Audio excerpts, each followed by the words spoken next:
पिछले पार्ट में हमने देखा कि मिंक्यू जिया को ढूंढने निकलता है और उसे समंदर किनारे बैठा देखता है। जिया मिंक्यू को देखते ही तुरंत अपना नेकलेस छुपा लेती है, लेकिन मिंक्यू वो नेकलेस पहचान लेता है।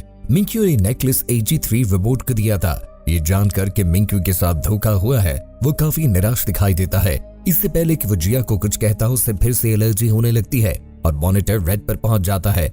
मिंक्यू जमीन पर गिर जाता है। जिया मिंक्यू को संभालने के लिए आगे बढ़ती है। इतने में अचानक डॉक्टर वांग और इसका असिस्टेंट आते हैं और मिंक्यू को फौरी तौर पर एंटीबायोटिक का इंजेक्शन लगाते हैं और फिर मिंक्यू को घर वापस ले जाया जाता है, जहां उसे ऑब्जर्वेशन में रखा जाता है। जिया मिंक्यू से मिलकर उसे सब कुछ एक्सप्लेन करना चाहती है, लेकिन डॉक्टर उसे ऐसा करने नहीं देते। अगले दिन हम देखते हैं कि मिंक्यू से मिलने उसका असिस्टेंट जेन उसके पास आता है, जहाँ पर वो मिंक्यू को सेंटा मारिया और वांग रिसर्च टीम के खिलाफ कानूनी कार्रवाई करने के लिए पेपर साइन करने के लिए देता है। साथ ही जिया के खिलाफ भी कानूनी कार्रवाई करना चाहता है, क्योंकि जिया ने उन्हें धोखा दिया। साथ ही जेन मिंक्यू को इस बात से भी वार्न करता है कि इस कंपनी में अपनी पोजीशन वो खो देगा और हो सकता है कि उसकी एलर्जी की न्यूज पब्लिक हो जाएगी। लेकिन मिंक्यू अपना इरादा नहीं बदलता और यहीं पर एक हैरानकुन बात पता चलती है कि जिया जेन की बहन है और जेन भी अपना रेजिग्नेशन लेटर मिंक्यू के हवाले कर देता है। अगले सीन में हम देखते हैं जेन सेंटा मारिया जाता है और सभी लोगों को ये जगह खाली करने को कहता है। दूसरी ओर जिया मिंक्यू के घर मिंक्यू के लिए प्रॉपर हाइजेनिक और साफ सुथरा खाना तैयार कर रही होती है। ये खाना तैयार करते समय जिया ने सेफ्टी गियर सूट भी पहना होता है। जिया रोजाना मिंक्यू के घर का विजिट करती है, लेकिन मिंक्यू रोजाना जिया की तरफ से बनाया हुआ खाना डस्टबिन में फेंक देता है और जिया को बिल्कुल भी रिस्पॉन्ड नहीं करता।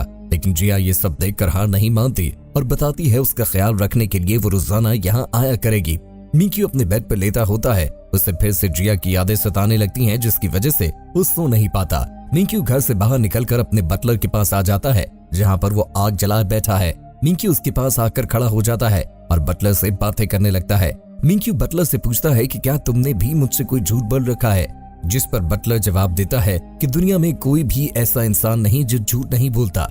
अगले दिन हम देखते हैं कि जिया मिंक्यू के घर की तरफ बाइक पर ड्राइव करते हुए जा रही है। तभी अचानक रास्ते में एक बच्चा आ जाता है, जिससे बाइक गिर जाती है और जिया का हाथ जख्मी हो जाता है। उधर घर में मिंक्यू जिया के लेट हो जाने से बेचैन हो जाता है और सोचने लगता है कि जिया अभी तक क्यों नहीं आई। लेकिन दिन को आने के बजाय जिया शाम के वक्त घर आ जाती है और रूटीन की तरह मिंक्यू का खाना रेडी करती है और जाने लगती है। मिंक्यू उसे रोकता है और उससे सवाल करने लगता है कि तुमने ये सब मुझसे फायदा उठाने के लिए किया। जवाब देती है कि मैं तुम्हें बहुत कुछ बताना चाहती हूँ, लेकिन मिंक्यू उसकी किसी भी बात को सुनने के मूड में नहीं होता और जिया को कहता है कि तुम मुझे दुख पहुंचाकर और मुझे धोखा देकर काफी खुश नजर आ रही हो। गुस्से में आकर मिंक्यू ग्लास फेंक देता है, जिससे कांच टूट जाता है और जिया का हाथ जख्मी हो जाता है। जख्मी होने के बाद जिया मिंक्यू से माफी मांगते हुए खामोशी से घर से बाहर निकल जाती है। अगले दिन मिंक्यू देखता है कि जिया घर में उसके लिए कुछ कॉमिक बुक्स छोड़ गई है। इतने में जिया की दोस्त आ जाती है और मिंक्यू को बताती है एक दिन तुम सभी यादों के साथ अकेले रह जाओगे, और ये भी बताती है कि सेंटा मारिया की टीम उसके रेस्टोरेंट में ही ठहरी हुई है और जिया जल्द ही ऑस्ट्रेलिया चली जाएगी। मिंक्यू ये सुनकर नॉर्मल रहने का नाटक करता है, लेकिन मन ही मन में काफी उदास होता है। फिर हम देखते हैं कि मिंक्यू जिया की फ्रेंड के रेस्टोरेंट की तरफ ड्राइव करता है और तभी उसे दूर से सेंटा मारिया टीम के लोग सामने से आते हुए दिखाई देते हैं। तभी मिंक्यू जिया की दोस्त के बोले हुए लफ्जों को याद करता है कि एक दिन तुम सिर्फ अपने तोहफों और उन यादों के साथ ही अकेले रह जाओगे। मिंक्यू सेंटा मारिया के मेंबर्स को देख रहा होता है, जिनमें से एक मेंबर मिंक्यू को पहचान लेता है और उसकी तरफ भागता है, लेकिन मिंक्यू तेजी से ड्राइव करता हुआ वहां से निकल जाता है। घर आकर वापस मिंक्यू टीवी ऑन करता है। न्यूज पर दिखाया जाता है कि लगभग 70 सितारे आज के दिन गिरने वाले हैं। मिंक्यू इस खबर को नजरअंदाज करते हुए अपनी अम्ब्रेला वापस रखने जाता है।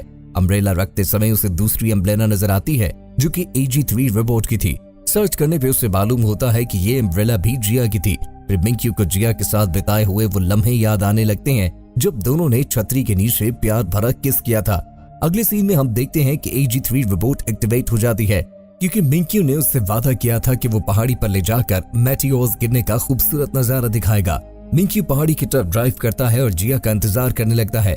तभी जिया वहां पर आ जाती है। मिंक्यू जिया को शुरू से सब कुछ साफ साफ बताने को कहता है। जिया बताती है कि जिसको वो रिपोर्ट समझता रहा वो और कोई नहीं बल्कि मैं थी।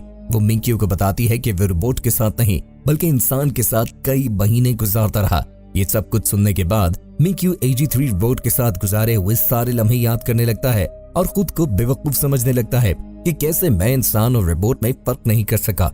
मिंक्यू जिया से फिर से पूछता है कि तुमने और क्या क्या झूठ बोला है जिस पर जिया बताती है कि उसने कोई भी झूठ नहीं बोला, हाँ लेकिन कुछ खाना और शराब जरूर चोरी की थी।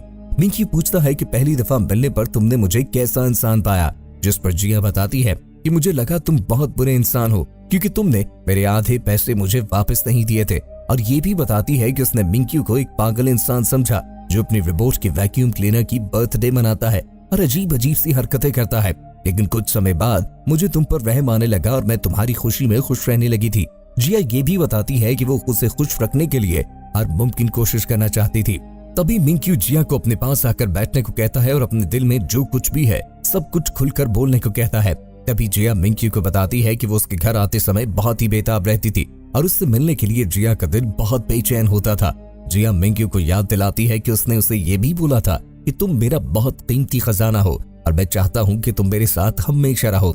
ये बातें सुनकर मिंकी के दिल पर बहुत ही अच्छा असर हुआ था और वो मन ही मन में मिंकी को पसंद करने लगी थी। जिया और भी बहुत सी साथ बिताई हुई यादों के बारे में मिंकी को बताती है और ये भी बताती है कि मिंकी ने जिया से ये बोला था कि मैं चाहता हूँ तुम मुझे तब भी याद रखो जब मैं बदल जाऊं। इन बातों से अंदाजा लगाया जा सकता था कि मिंकी जिया को कितना चाहता है। फिर जिया बताती है कि जब तुमने अपने हाथों से मेरे बालों को सहलाया था, शुरुआत में उसका ऐसा करना उससे पसंद नहीं आया था, लेकिन बाद में वो मोमेंट उसके लिए बहुत स्पेशल बन चुका था। जिया बताती है कि मिंकी जब नशे में था तो उसने एक विश की थी कि काश तुम इंसान होती। जिया बताती है कि इसी समय वो उसे बताना चाहती थी कि वो रिबोट नहीं इंसान है। ये सारी बातें सुनने के बाद मिंकी फिर से जिया के सर पे हाथ रखकर उसके बालों को सहलाने लगता है, लेकिन ये याद आ जाने पर कि उसे एलर्जी है, मिंकी वापस अपना हाथ पीछे कर लेता है। लेकिन जिया अपना स्लो हेड पहनकर मिंकी के हाथ को अपने सर के करीब कर लेती है। जिया अपने किए की माफी मांगती है। जिया मिंकी को बताती है कि उसे अपने किए पर बहुत पछतावा है। वो शुरू से सच बताना चाहती थी, लेकिन सच जानकर कहीं फिर से मिंकी की एलर्जी ट्रिगर ना हो जाए, इसीलिए उसने इस राज को छुपाए रखा। ये सुनकर मिंकी जिया को किस करने लगता है, लेकिन किस करते करते फिर से रुक जाता है, इस डर से कि कहीं उससे फिर से एलर्जी ना हो जाए। मिंकी जिया का शुक्रिया अदा करता है कि उसे इसने इतनी खूबसूरत यादें दी। अब वो इन यादों के सहारे जिंदगी गुजारेगा और वापस अपनी जिंदगी में चला जाएगा और इंसानों से दूर रहेगा ताकि कोई भी उसको टच ना कर सके। मिंकी जिया को बताता है कि अब हमारा सफर यहीं पर खत्म होता है। मिंकी आखिरी बार जिया को अलविदा कहने लगता है।